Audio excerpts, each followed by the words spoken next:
Bonsoir à tous et bienvenue donc au Salon des Arts et Métiers pour cette conférence. Cette conférence dont l'idée nous est venue conjointement il y a quelques semaines lorsque Jean et moi nous avions échangé à propos de questions que nos camarades se posaient sur un certain nombre d'activités qu'il y avait donc au sein de la SOS. Et donc on s'est rendu compte que ce sujet des conventions réglementées n'était pas forcément très bien connu. Et donc on a souhaité, dans le cadre de ces conférences, donc, donner l'opportunité à des spécialistes de venir un petit peu nous expliquer comment fonctionnent les conventions réglementées, à quoi elles servent et qu'est-ce qu'elles ne règlent pas nécessairement. Voilà, donc je vais passer la parole à Jean, donc, qui va introduire le sujet avant donc, que nos autres intervenants puissent compléter leur présentation. Merci. Merci Patrick. Bonsoir à tous. J'interviens en lieu et place de Julien Kélif, qui est le conseiller juridique de l'APST. Je vais vous en dire un petit peu plus dans une seconde, qui a été empêché à la dernière minute parce que sa petite fille de 2 ans a une grosse fièvre qui ne descend pas. Et donc, il nous a demandé de bien vouloir l'excuser, mais comme on avait calé quelques éléments de son intervention ensemble, je vais prendre modestement un rôle d'ouverture des débats en vous rapportant en fait la situation qu'on avait imaginée pour lancer les exposés. L'APST, comme son nom l'indique, c'est l'association professionnelle de solidarité du tourisme. Elle intervient dans un domaine qui est l'organisation des voyages. Et l'organisation des voyages est un sujet qui nous a intéressés au sein de la Société des Arts et Métiers, simplement parce qu'une des grosses activités des promotions est l'organisation de voyages. Lorsque on est organisateur de voyage, il y a obligation d'avoir un numéro d'immatriculation. Ce numéro d'immatriculation suppose, pour être obtenu, d'avoir une capacité pour organiser des voyages, une compétence. Le niveau Bac plus 3 est demandé, donc au niveau des arts, en Bac plus 5, normalement, on est bon. La deuxième chose, c'est qu'il faut avoir une assurance responsabilité civile. Ça, c'est pour le cas où on se trompe de date, par exemple dans l'organisation, dans des réservations ou dans la réservation de billets d'avion, des réservations d'hôtels ou réservation de billets d'avion, auquel cas la responsabilité civile de l'organisateur est mise en jeu et doit rembourser les participants. Et la troisième chose qui est demandée par l'État pour pouvoir être immatriculé, par Atout France en fait, pour pouvoir être immatriculé en tant qu'organisateur de voyage, est le fait d'avoir une garantie professionnelle, une garantie financière.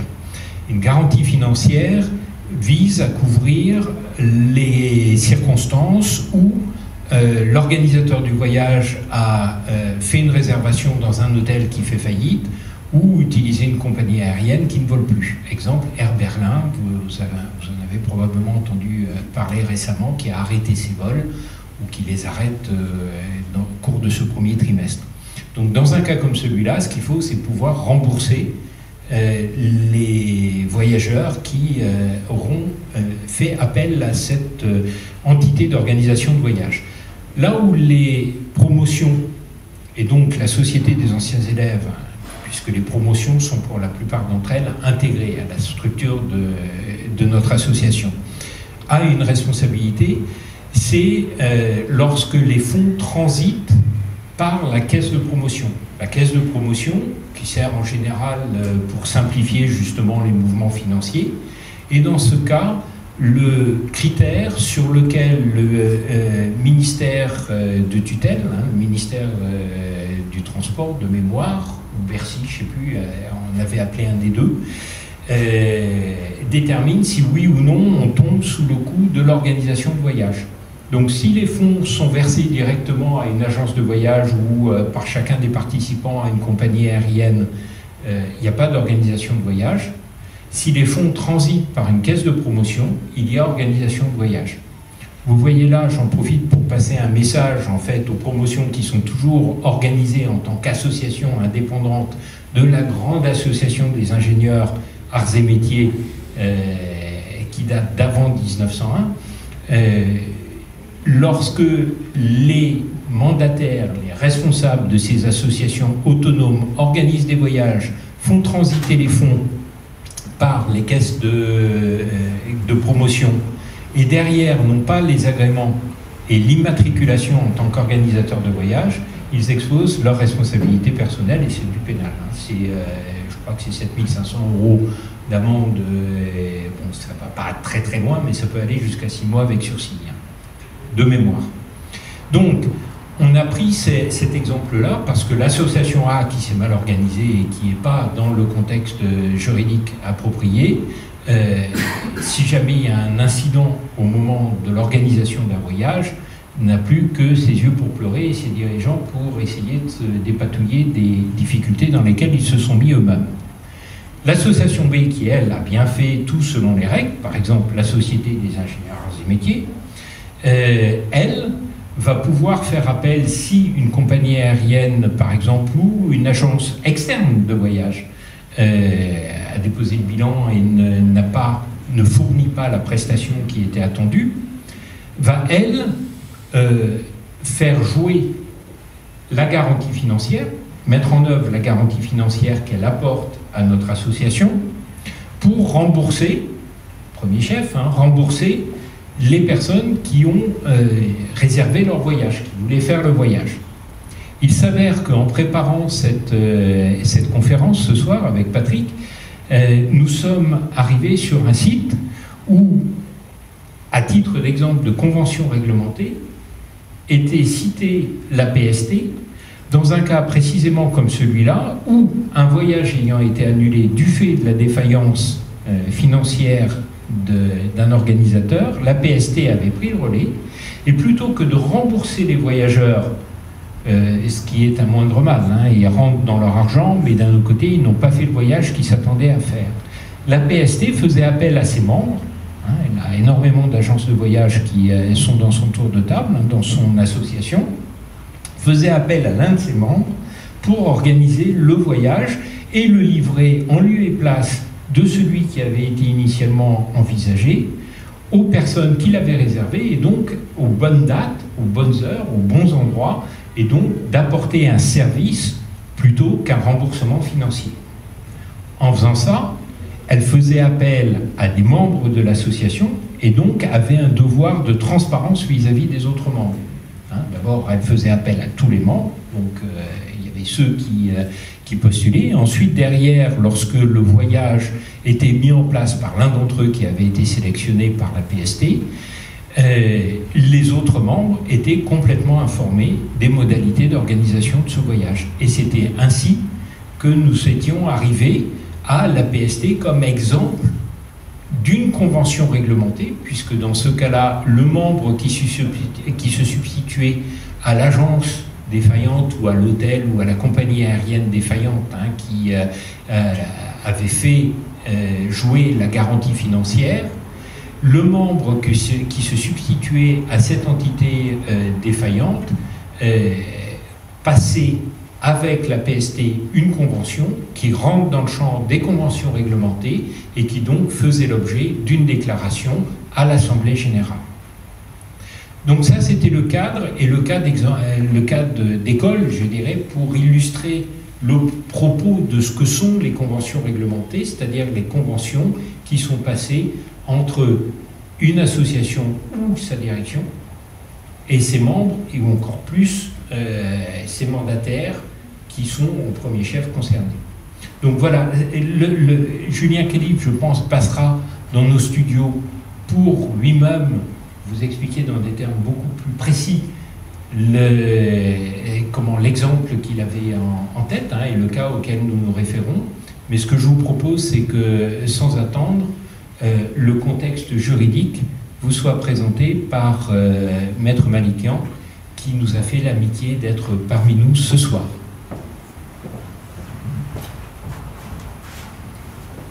Je peux passer.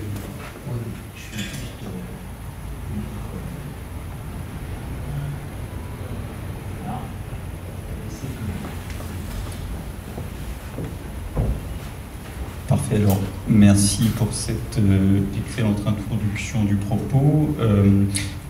Dans cette partie, je vais vous présenter le régime juridique des conventions réglementées.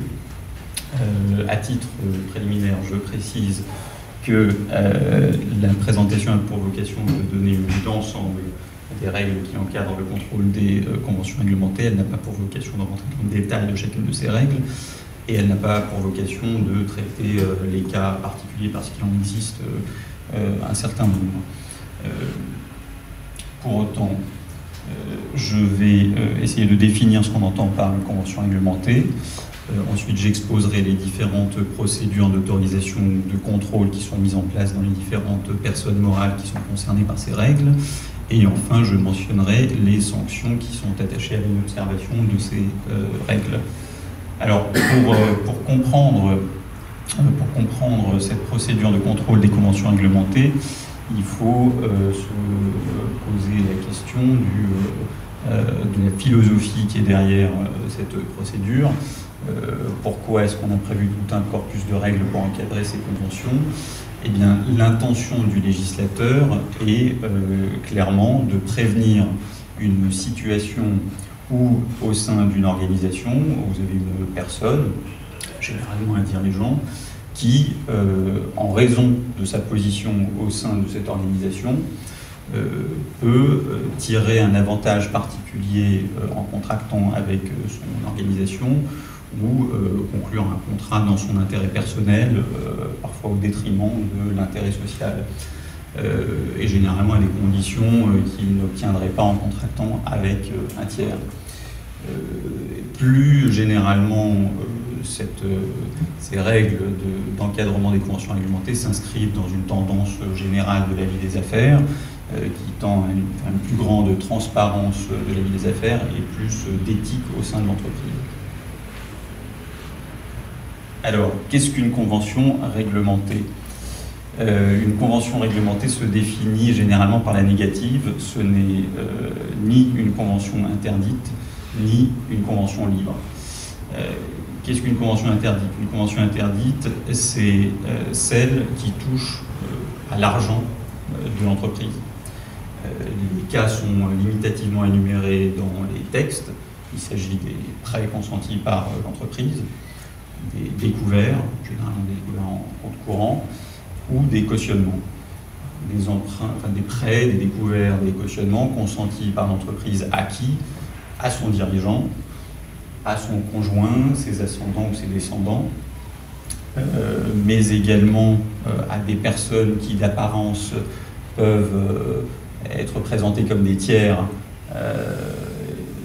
donc qui ne sont ni dirigeants ni n'ont de lien familial avec le dirigeant. Pour autant, derrière ces personnes-là, il se cache souvent le dirigeant ou le membre de la famille concernée, donc c'est un faux-né, et ces conventions tombent bien sous le coup des conventions interdites. La sanction, elle est claire, ces conventions sont nulles, et la nullité est d'ordre public et absolue, c'est-à-dire qu'elle peut être soulevée d'office. Et elle ne peut pas faire l'objet d'une régularisation a posteriori. On ne peut pas couvrir la nullité. Par ailleurs, la conclusion de ces conventions peut entraîner un certain nombre de responsabilités jusqu'à la responsabilité pénale du dirigeant. Les exemples classiques de ces conventions sont le cautionnement consenti par la société à un dirigeant pour garantir ses engagements personnels contractés auprès d'un tiers.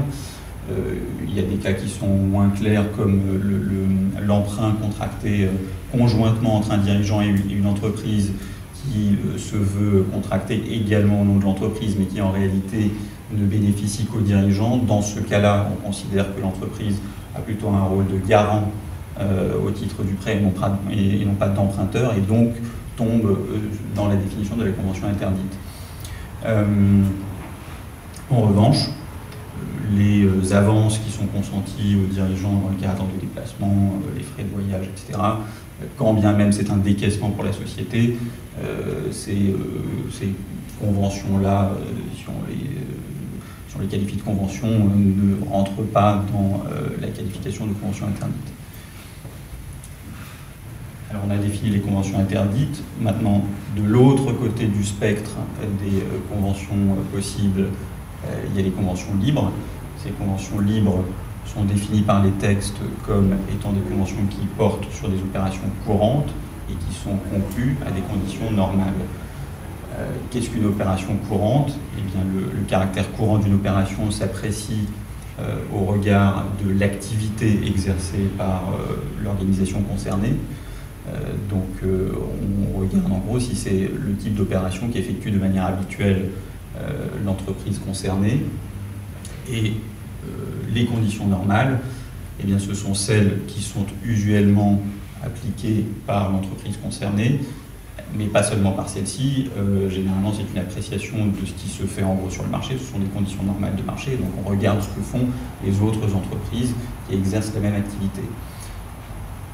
Si ces deux conditions sont satisfaites, la convention, quand bien même elle serait conclue avec un dirigeant ou un associé de l'organisation concernée, ne serait soumise à aucune procédure de contrôle, ni une autorisation préalable, ni une approbation a posteriori, ni même une information communiquée aux autres membres de l'entreprise. Le cas typique qu'on peut prendre, c'est une société de location immobilière. L'objet même d'une société de location immobilière, c'est de donner à bail des logements à des particuliers, des entreprises. Eh bien, ces sociétés-là peuvent parfaitement conclure un contrat de bail sur un logement avec un de leurs dirigeants. À partir du moment où les conditions de ce contrat de bail sont des conditions de marché, on caractérise une convention libre. En revanche, petit point qui peut vous intéresser particulièrement, les rémunérations qui sont versées par les associations à ces dirigeants mandataires ne sont pas considérées comme une opération courante parce qu'elles ne ressortent pas de l'activité usuelle d'une association. Alors on en arrive aux conventions réglementées. Eh bien, les conventions réglementées, c'est tout ce qui n'est pas interdit ni libre. Ça laisse beaucoup de place pour une appréciation in concreto, parce qu'en réalité, la caractérisation d'une convention réglementée se fait vraiment au cas par cas, mais il y a un certain nombre de critères qui les définissent néanmoins. Ces conventions sont des conventions qui sont conclues par une entreprise ou une organisation avec certaines personnes qui sont énumérées par les textes. Ces personnes, ce sont d'abord ces dirigeants, les dirigeants personnes physiques, les dirigeants personnes morales, les dirigeants entendus au sens large, selon les formes sociales, eh bien, ça couvre les membres des différents organes d'administration de la société concernée ou de l'association concernée ou de surveillance. Ce sont les membres du conseil d'administration, les membres du conseil de surveillance. Vous avez même des organisations qui n'ont pas par la loi des organes d'administration, mais qui en mettent en place statutairement. Dans ce cas-là, par exemple les associations, dans ce cas-là, les membres de ces organes sont considérés comme des dirigeants concernés par la procédure de convention réglementée. On a parlé des associations. La loi, en fait, ne définit pas vraiment qui sont les mandataires d'une association, mais vise les personnes qui assurent un rôle de mandataire social au sein des associations. Donc, ce rôle, il peut être exercé par un nombre assez large de personnes. Ce sont des personnes qui ont un pouvoir suffisamment important pour gérer et administrer l'association ou pour la représenter à l'égard des tiers. C'est typiquement le président, le vice-président, le secrétaire général, le trésorier, mais ça peut être également d'autres personnes qui agissent comme dirigeants du fait. Alors, les conventions concernées sont les conventions conclues directement avec ces personnes-là, mais également les conventions conclues avec des personnes interposées, on en a parlé tout à l'heure pour les conventions interdites, qui sont en fait des tiers en apparence, mais derrière lesquels on retrouve les personnes visées au-dessus. Et au-delà des dirigeants, La procédure des conventions réglementées s'applique aux conventions conclues avec les associés des entreprises concernées, avec des particularités selon les formes sociales, mais je ne m'arrête pas dessus. Et enfin, la dernière catégorie de conventions réglementées, ce sont les conventions qui sont conclues entre deux organisations qui ont en fait des dirigeants communs. Le cas classique, c'est la convention conclue par le PDG d'une société anonyme avec une SARL dont il est lui-même gérant. Alors, je vous ai donné quelques exemples pour illustrer ce que l'on vient de dire. Je ne m'arrêterai pas sur tous les exemples, mais pour revenir au cas du contrat de bail, on a parlé des conventions libres qui seraient conclues par une entreprise dont c'est l'activité habituelle, mais il arrive souvent que dans une entreprise, celle-ci donne à bail ou met à disposition un logement à son dirigeant. Typiquement, ça constitue une convention réglementée. On peut trouver le cas contraire aussi, où un dirigeant est propriétaire d'un immeuble et à travers sa SCI donne à bail au contraire son immeuble à son entreprise qui exploite l'immeuble pour les besoins de son activité. L'autre cas classique, c'est la convention de prestation de services qui est conclue entre la société et une société de services qui est dirigée soit directement par le dirigeant de la première société, soit par une personne interposée. C'est un peu la tarte à la crème des conventions réglementées, les décisions qu'on voit en jurisprudence qui sont des conventions litigieuses. Généralement, ce sont des conventions qui sont conclues par personne interposée, puisque quand on interpose une personne, c'est qu'on veut peut-être cacher quelque chose. Les autres ne sont généralement pas problématiques. Donc voilà, le cas typique, c'est la convention de consulting conclue avec la société dont le dirigeant est l'épouse du dirigeant de la première, qui a constitué sa société avec son nom de jeune fille. Mais bon, quand on gratte un petit peu, on remonte en général aux premières personnes intéressées. Alors une fois qu'on a défini les conventions réglementées, qu'est-ce qu'on fait? Eh bien, ces conventions, on doit les soumettre à une procédure de contrôle. Cette procédure de contrôle diffère légèrement selon les personnes morales considérées.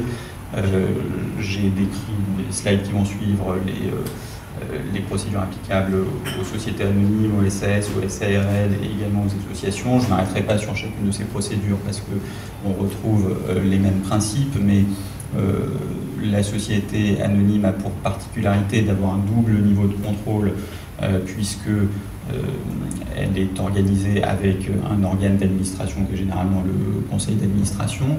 Et donc, le premier contrôle se fait avant la conclusion de la convention réglementée.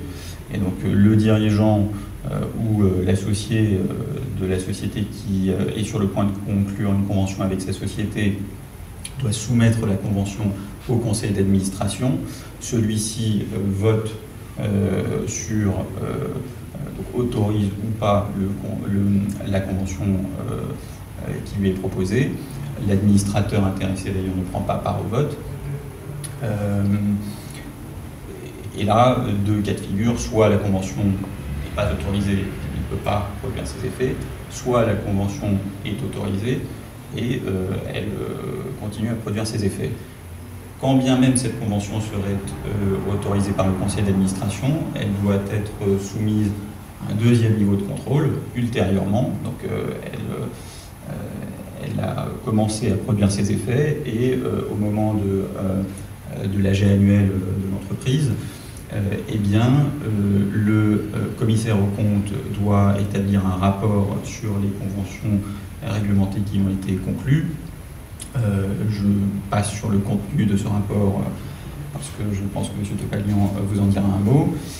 Et donc ce rapport spécial est soumis aux actionnaires qui délibèrent sur les conventions concernées et qui donc approuvent ou non les conventions. Si elles approuvent les conventions, pas de problème, elles continuent à produire leurs effets. Si elles n'approuvent pas les conventions, qu'est-ce qui se passe? Eh bien, on n'annule pas dans ces cas-là une convention qui a commencé à produire ses effets. Le législateur est raisonnable, il prévoit simplement que les conséquences dommageables, et on y reviendra tout à l'heure, peuvent être mises à la charge du dirigeant concerné par la convention. Alors j'ai synthétisé ici la procédure, mais je ne m'arrête pas dessus.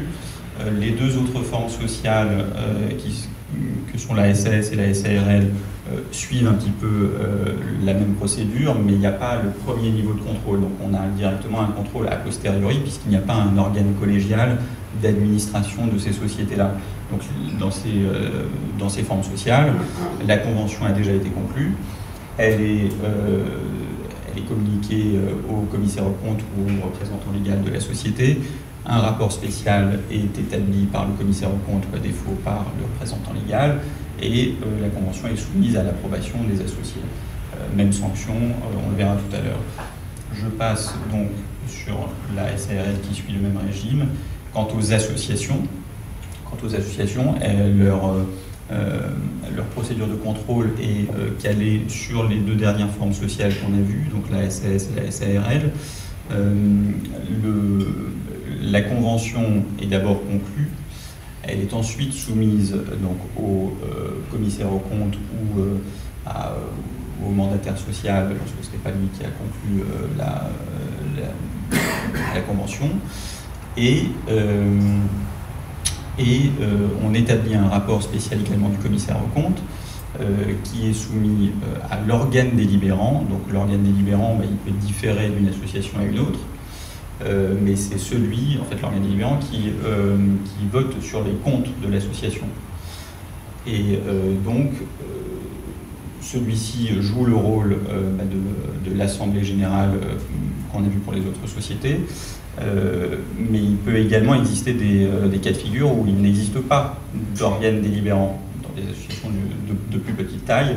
Pour autant, les conventions réglementées ne sont pas exonérées d'un mécanisme de contrôle ou du moins de transparence, puisque quand bien même il n'existe pas d'organe délibérant et que celui-ci ne peut pas voter sur la convention qui lui est soumise, il convient d'inclure donc la convention réglementée dans la liste des conventions qui répondent aux conditions qu'on a vues tout à l'heure, et de communiquer les informations sur cette convention réglementée à l'ensemble des membres de l'association.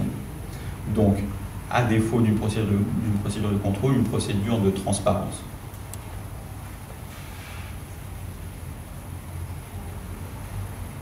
Alors, on a défini les conventions, on a vu qu'elles étaient soumises à une procédure de contrôle. Qu'est-ce qui se passe si les procédures de contrôle n'ont pas été respectées? Je serai assez bref là-dessus, j'en ai dit un mot tout à l'heure. La seule particularité tient à la société anonyme. Dans cette société anonyme, comme il y a deux niveaux de contrôle, si la convention n'a pas été soumise au premier niveau de contrôle, celui du conseil d'administration, et qu'elle a été conclue dans l'inobservation de ces règles, elle peut être annulée seulement si elle a eu des conséquences dommageables pour la société. La différence par rapport aux conventions interdites qu'on a vues tout à l'heure, c'est que ces conventions-là étaient nulles de plein droit, en tout cas qu'elles étaient nulles de nullité absolue plutôt. Celles-ci ne sont nulles que de nullité relative, et donc elles continuent à produire leurs effets, puisque, encore une fois, le législateur est pragmatique, la convention a été conclue, elle met à la charge des deux parties des obligations qu'elles ont commencé à respecter. On ne revient pas dessus, sauf si elles ont des vraies conséquences dommageables pour la société. Par ailleurs, on peut couvrir ce risque de nullité a posteriori, puisqu'il y a le deuxième niveau de contrôle qui arrive au moment de l'Assemblée générale, et donc l'Assemblée générale peut, même si la première procédure n'a pas été respectée, ratifier a posteriori la convention.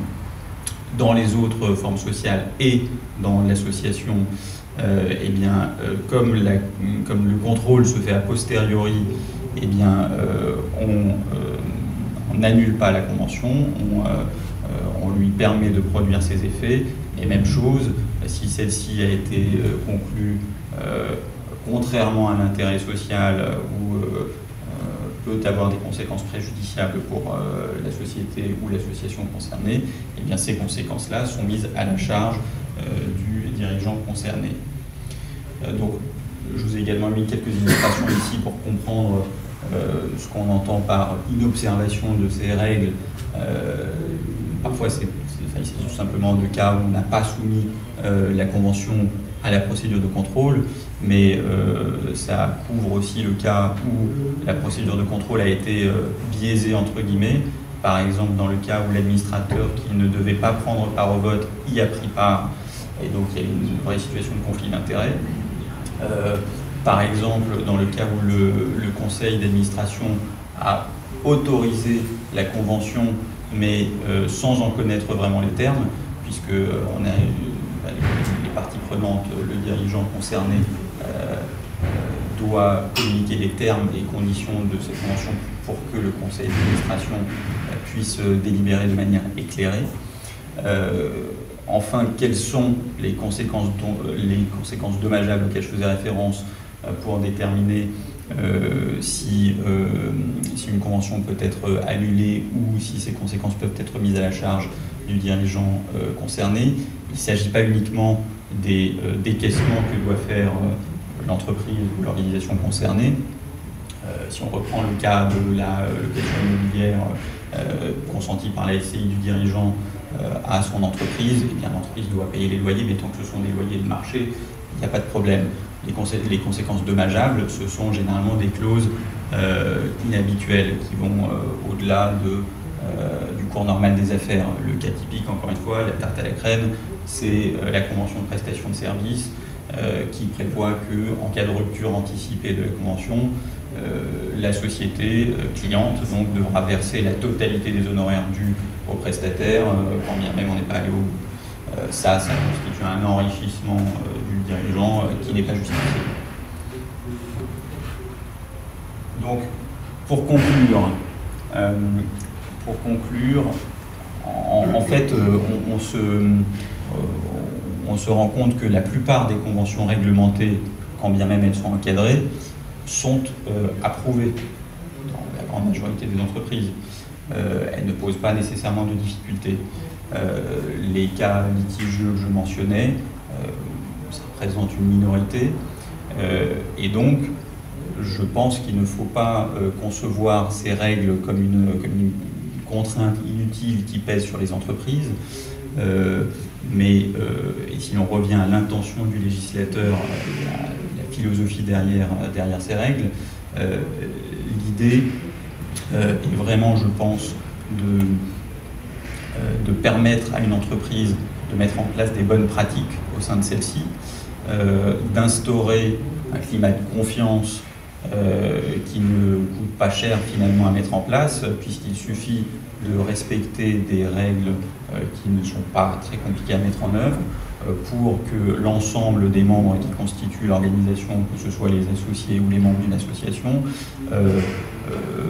valident la gestion saine de l'organisation concernée. Et donc finalement, des règles qui peuvent apparaître comme des contraintes a priori peuvent être utilisées par ces organisations-là pour mettre en œuvre des bonnes pratiques qui n'auront que des effets bénéfiques finalement pour elles. Voilà. Je vais laisser la parole à monsieur le professeur.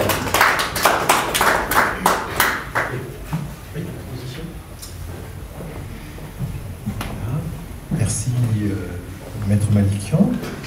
Monsieur Topalian, si vous voulez nous donner le point de vue du commissaire aux comptes qui est sollicité à travers donc,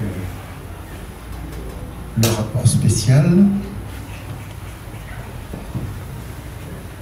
Merci. Donc certains éléments sont en commun, qui ont déjà été développés par Maître Malikian, notamment sur les fondements juridiques. Donc au niveau de ma présentation, je parlerai finalement de choses un peu plus concrètes, on va dire, sur vraiment le rôle du commissaire aux comptes, mais aussi les rôles, enfin les devoirs, on va dire, des dirigeants des associations notamment, dans le cadre de leurs obligations déclaratives. Les conventions, il ne faut pas les inventer.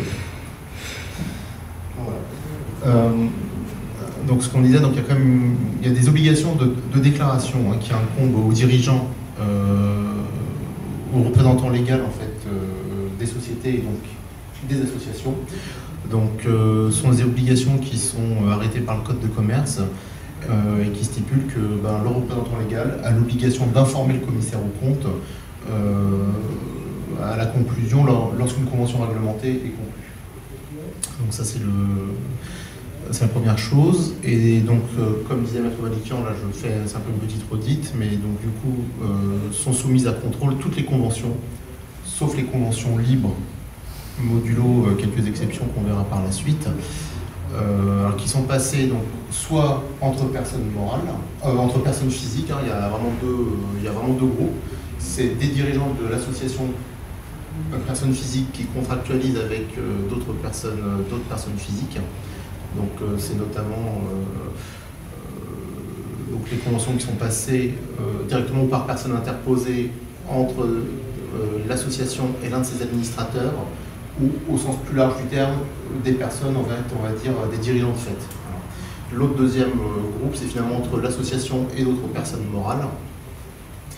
C'est ce qu'on disait, donc voilà, je ne vais pas m'étaler dessus, ça a déjà été développé dans les slides de Maître Malikian. Alors il y a un article qui est assez intéressant du Code de commerce, c'est le L612.5, dont l'application finalement entraîne deux obligations. C'est que le commissaire aux comptes soit averti dans le mois qui suit la conclusion de la convention réglementée. C'est averti, donc on doit être informé par les dirigeants de l'association des sociétés du fait qu'une convention a été passée et qu'elle relève du coup de la procédure des conventions réglementées. Et donc du coup en application du L612.5, seules les nouvelles conventions qui ont été passées depuis l'émission du rapport précédent du commissaire aux comptes sont concernées. Donc ça c'est... On n'est pas dans une compilation d'informations, on informe que sur les nouvelles conventions. Alors après on peut agencer ces choses-là au niveau du rapport spécial, mais ça je le développerai par la suite.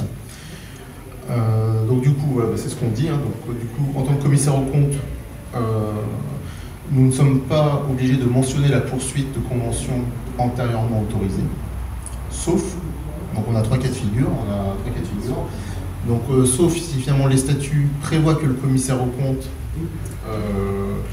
avise chaque année, finalement revienne et redonne l'information des conventions antérieurement approuvées dont l'exécution se poursuit.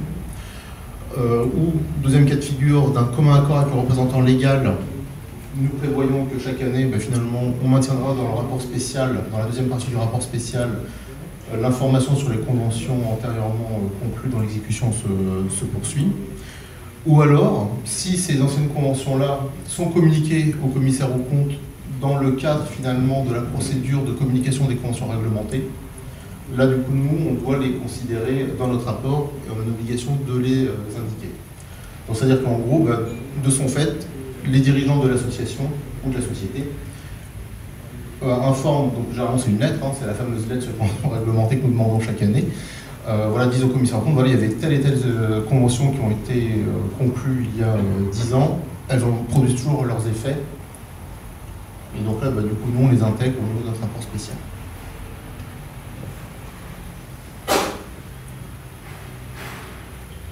Alors, la deuxième partie, ça va être le rôle du commissaire aux comptes. Donc, pour voir finalement, quelle est notre valeur ajoutée dans ce processus-là. Sachant que nous sommes une convention, nous sommes une profession réglementée, on ne peut pas faire n'importe quoi, et donc du coup, tous nos produits finis, on ne peut pas changer de virgule ni rien, donc tout est assez normé, et on travaille dans un cadre qui est vraiment défini et qui n'est pas très souple.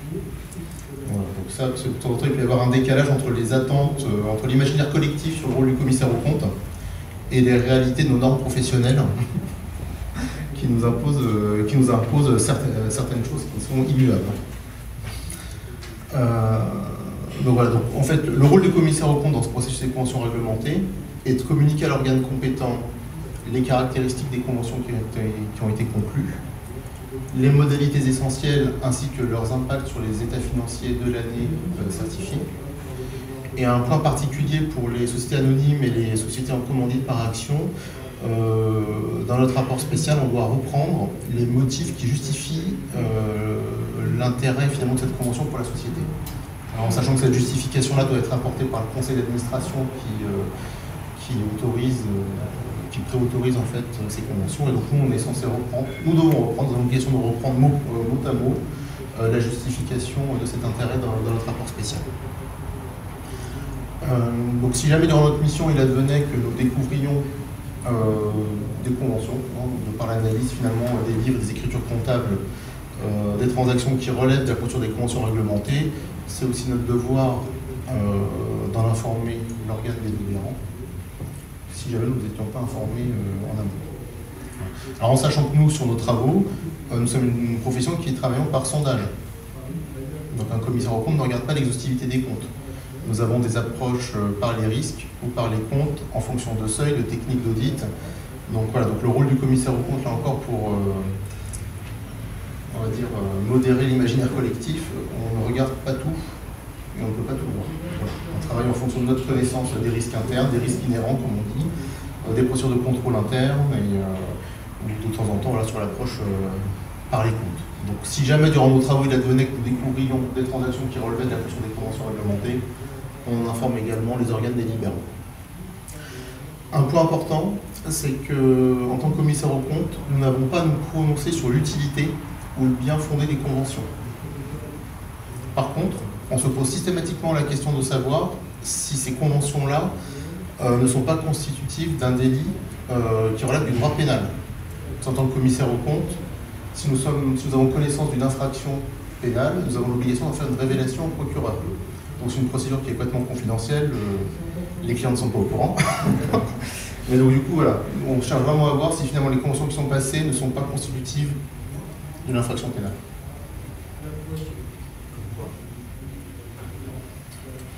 Comme par exemple, je ne sais pas, mettre à la disposition des actifs de la société, enfin mettre, je sais pas, un PDG à une maîtresse et il met à la disposition de sa maîtresse les actifs de la société, je sais pas, une voiture, un appartement, donc ça n'a rien à faire là.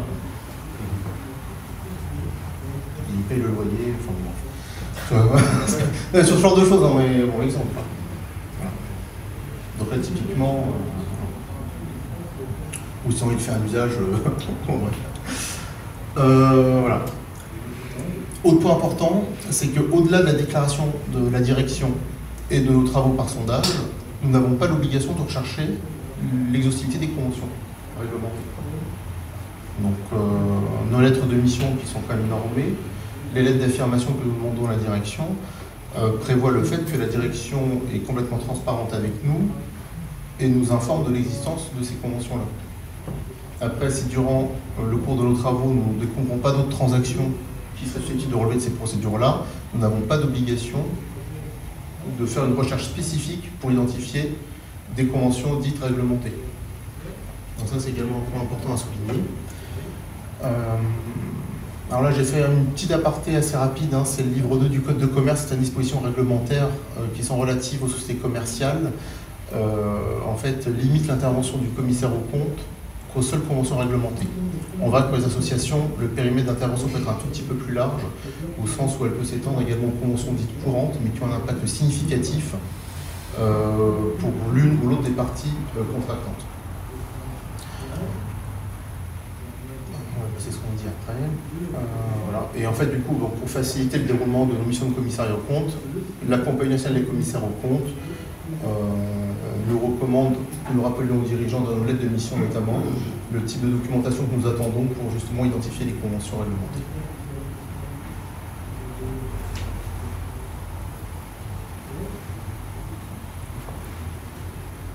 Donc, à l'issue de nos travaux, nous allons rédiger un rapport spécial sur les conventions réglementées. Ce rapport étant destiné à l'organe délibérant, qui est généralement, comme je le disais, Maître Manican, qui est l'organe qui va voter sur les comptes et qui également autorisera ces conventions-là. Une chose importante est que ce rapport spécial est distinct du rapport sur les comptes annuels et n'est donc pas soumis aux mêmes obligations de publicité. Donc c'est un rapport qui a vocation à être interne et qui est à destination de l'organe délibérant, et c'est tout. Donc il n'a pas à être déposé au greffe du tribunal. Donc là je rappelle, donc, dans notre rapport dont les paragraphes sont normés, on ne donne aucun avis, aucune appréciation sur l'utilité, le bien fondé ou l'opportunité des conventions, pour la simple et bonne raison que ça reviendrait à ce que nous substituons le jugement à celui des membres de l'organe délibérant. Voilà. Donc à partir du moment où l'organe délibérant estime que cette convention est nécessaire au bon fonctionnement de l'association ou de la société, voilà, l'organe délibérant est maître à bord. Nous n'avons pas à intervenir, à nous immiscer dans la gestion. Nous assurons juste qu'il n'y a pas d'entrave de délit pénal derrière. Voilà. Donc nous, en termes d'obligations, alors notamment sur les associations où finalement on n'a pas trop de contraintes en termes de délai, la communication du rapport spécial se fait par le dépôt au siège social de la société ou de l'association. Les textes disent dans un délai généralement raisonnable. Donc nous on estime que 15 jours c'est raisonnable, on se cale sur les mêmes dates que pour les sociétés commerciales, où on dépose, y compris pour les associations, nos rapports 15 jours avant au siège de l'association, ce qui permet une consultation. Ça donne suffisamment de temps aux gens pour en prendre connaissance et, avant l'Assemblée. Autre point important, c'est qu'aucun texte n'impose la lecture du rapport spécial à l'organe délibérant. Donc après, c'est une liberté qui est laissée à l'organe délibérant si elle souhaite lire vraiment tout le rapport spécial. Parce que certains rapports spéciaux peuvent être quand même assez épais. Donc des fois, c'est assez endormissant. Donc, bon, après avoir, c'est vraiment à gérer au cas par cas, mais ce qui est important, c'est que vraiment, c'est la souveraine décision de l'organe délibérant de savoir si elle lit ou pas le rapport du commissaire aux comptes. Voilà. Et donc, du coup, la structure du rapport comporte 3 parties. Une introduction dans laquelle on présente l'objet du rapport et les responsabilités respectives du commissaire aux comptes et des membres de l'organe délibérant, et dans lequel également nous décrivons les diligences que nous avons mises en œuvre. La deuxième partie, nous avons ensuite 2 parties principales où on distingue très clairement les nouvelles conventions, donc qui nécessitent l'approbation de l'organe délibérant, et les conventions dites anciennes dont l'exécution s'est poursuivie, qui ont déjà été approuvées. Donc en sachant que sur cette deuxième partie-là, sur les conventions anciennes, c'est ce qu'on avait vu précédemment, son contenu est vraiment variable et on va dire personnalisable en fonction des souhaits de chacun. Alors, mais également, en tant que commissaire aux comptes, nous avons l'obligation de mentionner uniquement les nouvelles conventions.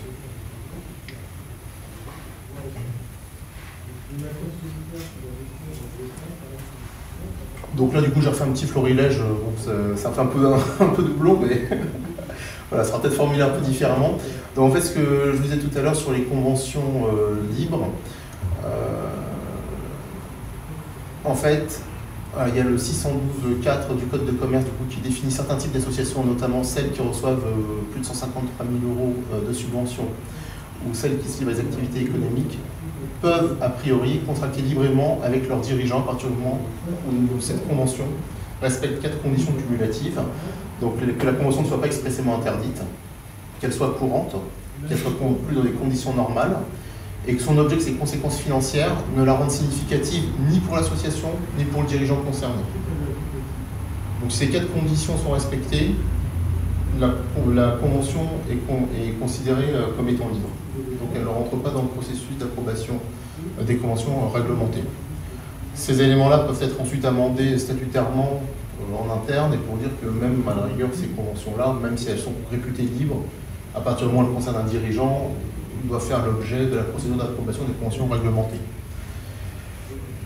Pareil, donc on a donc un bulletin de la compagnie de mars 2004, donc effectivement qui nous rappelle en tant que commissaire aux comptes que les rémunérations versées par les associations à leurs dirigeants, réserve faite de certains remboursements de frais, n'ont pas un caractère courant. Donc là c'est pareil, il y a une liste qui est on a une liste limitative des frais qui peuvent être considérés comme des remboursements courants et d'autres frais qui ne sont pas considérés comme courants. Un point spécifique aux associations par rapport aux conventions interdites, il y a des dispositions réglementaires spéciales qui prohibent certaines conventions. Donc là, je me suis sorti un exemple particulier, c'est une association agréée de pêche et de protection du milieu aquatique qui a strictement l'interdiction de contracter avec ses administrateurs et ou leurs membres de famille. Donc là, ce sont des limitations qui sont prévues par la loi, des interdictions prévues par la loi. C'est comme ça et on n'a pas le choix.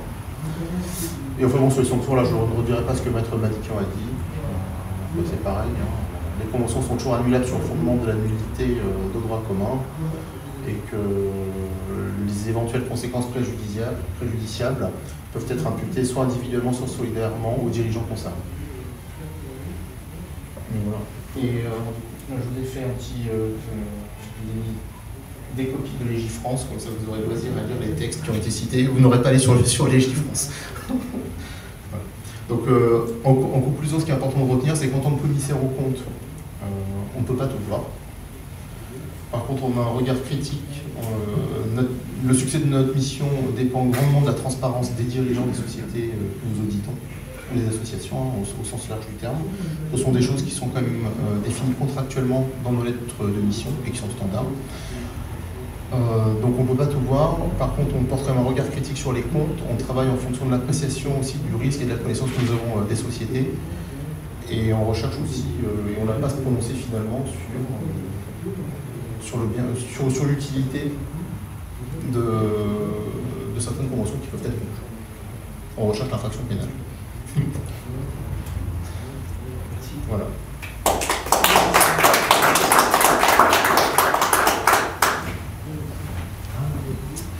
Merci Monsieur Topalian pour cet éclairage du commissaire aux comptes. Donc après cet exposé théorique et en même temps très pratique, eh bien, je propose de laisser la parole à notre grand témoin de ce soir, donc Michel Armand, qu'on ne présente plus au sein de notre communauté, qui a donc œuvré longtemps à la gestion de la société et qui continue régulièrement donc d'alimenter notre réflexion par des petits billets de réflexion sur les problèmes sociétaux et à qui on a souhaité donc proposer de lancer la discussion, de partager quelques réflexions sur son expérience personnelle, peut-être sur ce que cet exposé a pu provoquer comme réflexion, et puis ensuite on pourra partager donc à travers des échanges avec l'assistance donc ce que Michel voudra bien donc, nous proposer comme élément de débat. Eh bien, merci Patrick. J'espère d'abord que tout le monde a profité de ces informations fort intéressantes et que pour la plupart d'entre vous, ce n'est pas quelque chose de nouveau quand même. Et puis alors, je crois que la première réflexion à avoir, c'est de se dire, on est dans deux cas de figure. Le cas des sociétés commerciales et le cas des associations. Et évidemment, ce sont deux situations différentes. Mais vous avez pu remarquer que la législation en France, de manière générale, tend à rapprocher de plus en plus les sociétés les associations des règles qui sont applicables aux sociétés commerciales. Alors pourquoi cela? Je pense qu'au cours de l'exposé, ça a été évoqué, à la fois par Maître Madikian, par M. Topalian, bien parce que dans les associations, il n'y a pas que de l'associatif au sens classique du terme, c'est-à-dire des gens qui se réunissent, qui déjeunent ensemble, ou dînent ensemble, ou qui font des voyages, mais il y a parfois des activités qui revêtent un caractère commercial. Alors, bon, dans l'histoire de la société que vous connaissez tous, nous avons vécu cette escalade, si je puis dire, depuis... C'est très simple, ça a commencé en 1998. En 1998, il y a eu une directive qui obligeait les associations qui se livraient à des activités qualifiables commerciales, dites lucratives, de sectoriser ces activités lucratives. Ça s'est fait, nous avons été obligés de passer par là. On ne parlait pas de convention réglementée à l'époque, on parlait simplement du fait que pour l'État, le fait d'avoir des activités qui étaient plutôt du domaine commercial, alors je vais vous dire, donner des exemples, là, nous avons été sectorisés sur 5 activités à l'intérieur de l'association. Il y en a une qui va peut-être vous étonner, c'est les groupes professionnels. Ah oui, pourquoi? Parce que les groupes professionnels organisent des conférences et que des conférences, eh bien, ça peut concurrencer éventuellement d'autres organismes qui le font à titre professionnel. Et puis alors, nous avons naturellement des publications, des magazines, l'annuaire, considéré comme commercial. Voilà, donc cela s'est fait sans trop de difficultés. Il a fallu simplement veiller à ce qu'on loge les activités dans la bonne case et avoir surtout une comptabilité analytique extrêmement précise de façon à ce qu'il n'y ait pas de litige possible.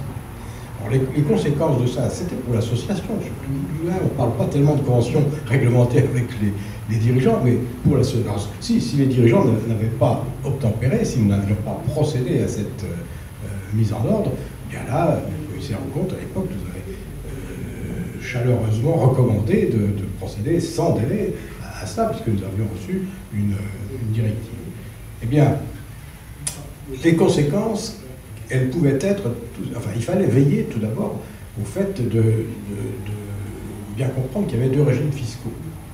Alors, les associations et les activités qui ne sont pas assujetties aux règles fiscales. Alors, les règles fiscales, ce sont les trois taxes principales, la TVA, l'impôt sur les sociétés, etc. Bon, alors ça, il faut se dire qu'à partir du moment où, au sein d'une association, une partie de l'activité est lucrative, et elle est fiscalement régie exactement comme une activité commerciale d'une société anonyme. Alors, que deviennent les dirigeants dans ce cas-là? Parce que les dirigeants sont les mêmes. Bon, alors, si les dirigeants, ils existaient avant, et puis ils continuent d'exister après. Alors, le fait simplement d'avoir mis en place des procédures qui ne changent absolument rien à l'activité bénévole des dirigeants. Donc là, jusque-là, ils ne sont pas touchés. Bon, ben ça c'est pour vous donner un petit aperçu sur l'histoire telle qu'elle s'est déroulée. Bon, je crois savoir qu'aujourd'hui, on est toujours dans cette situation, sauf que il y a une autre forme d'évolution, c'est de créer des sociétés commerciales et donc de filialiser des activités. À vrai dire, c'était déjà le cas en 1998, puisque nous avions déjà une filiale qui était l'IENA, et qui continue, mais depuis lors, d'autres filiales ont été créées. Alors, dans le cas de création de filiales, eh bien, là, on peut se trouver dans une situation où il y a des conventions réglementées, tout simplement parce que des bénévoles qui sont membres de l'association et qui ont des fonctions dirigeantes de l'association peuvent avoir, par-dessus le marché, une fonction dans une filiale et que cette fonction peut donner lieu à des rémunérations, des avantages. Et là, on tombe dans le cadre des conventions réglementées, plus ou moins. Ça dépend évidemment des montants et des règles qui ont été mises dedans. Bon, voilà, ça c'est pour planter un petit peu le décor, mais je pense que derrière tout cela, il y a une grande question qui se pose. Mais quand on se propose d'entrer dans un mouvement associatif, c'est toujours avec de la bonne volonté, dans un esprit très, très simple, qui est de dire qu'est-ce qu'on va y faire? On n'y va pas nécessairement pour s'amuser, on n'y va pas nécessairement pour prendre du bon temps, c'est pas exclu bien entendu, mais on y va surtout pour rendre des services. Alors rendre des services à une collectivité. Et là, ça c'est quelque chose qui est philosophiquement dans l'esprit de la loi de 1901. C'est-à-dire que dans la vie, on peut se livrer à des activités rémunératrices pour en tirer les moyens de vivre et puis d'autres avantages. Et puis on peut se livrer à des activités qui ont un but philanthropique, simplement faire le bien pour tout le monde, pour la collectivité. Mais en croyant, en faisant cela, il faut savoir qu'on peut tomber sous le coup d'interdictions réglementaires sans le savoir. Alors le but de ces informations, je pense, c'est d'abord de mettre un petit peu d'éclairage sur ce qu'il faut savoir, de façon à éviter, tout en ayant les meilleurs sentiments possibles, pour éviter de se faire piéger et de tomber en se disant bah oui, mais moi j'ai rendu service, et c'est quand même tout à fait normal qu'on m'ait remboursé ceci ou cela. Alors évidemment, il faut voir jusqu'où cela est autorisé par les statuts, d'abord. Et puis, dans le cas de la société, je sais que par exemple, on dit que il est clair que les dirigeants, les membres du conseil d'administration, du comité, etc., ne sont pas rémunérés pour leur activité. Alors, il ne faudrait pas commettre une maladresse en ayant l'idée de rémunérer d'une manière ou d'une autre un membre sans que ce soit encadré par une convention tout à fait réglementaire. Bon, voilà un petit peu l'esprit dans lequel ça se déroule. Maintenant, je pense que vous avez certainement des questions et à votre disposition pour qu'on en débatte, notamment si vous voulez qu'on aborde un aspect un petit peu plus humain, si je puis dire, c'est-à-dire que vient faire la dame, quelle éthique faut-il avoir par rapport à ces questions.